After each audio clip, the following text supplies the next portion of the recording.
Today's Sunshine Note is titled People We Hate. They were angry with Jeremiah and had him beaten and imprisoned. Jeremiah 37:15. Maybe we shouldn't have taken her bike, now that I look back on it, and even if we did, maybe we really shouldn't have wheeled it across campus and thrown it over the wall into the street.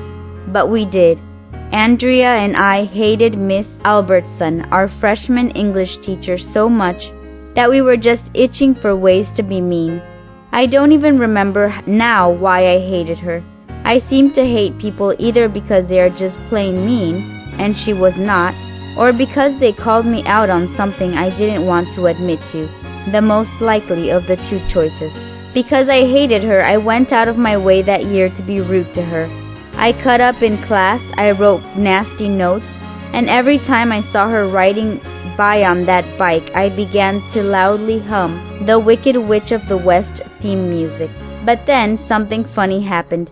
As my sophomore, junior, and senior years went by, I started to like that woman. Her dry sense of humor was quirky and funny, and she was really sweet too.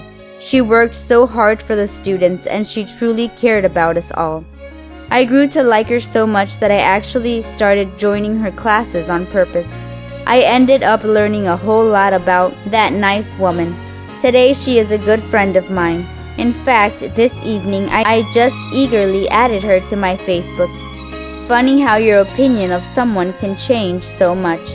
Jeremiah was one of the most hated prophets of all time, though most prophets are not particularly popular.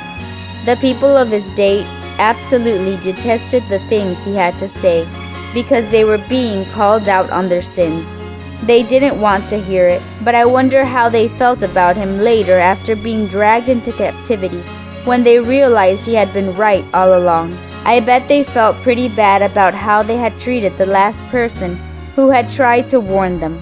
I don't know if there's someone you hate and despise, or if there's anyone you're mean to on purpose.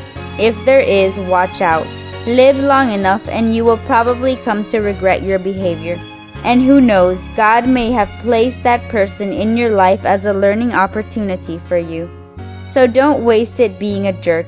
Get to know the person you dislike. Give them a second look. You may be in for some really great surprises and friends. May God bless you today.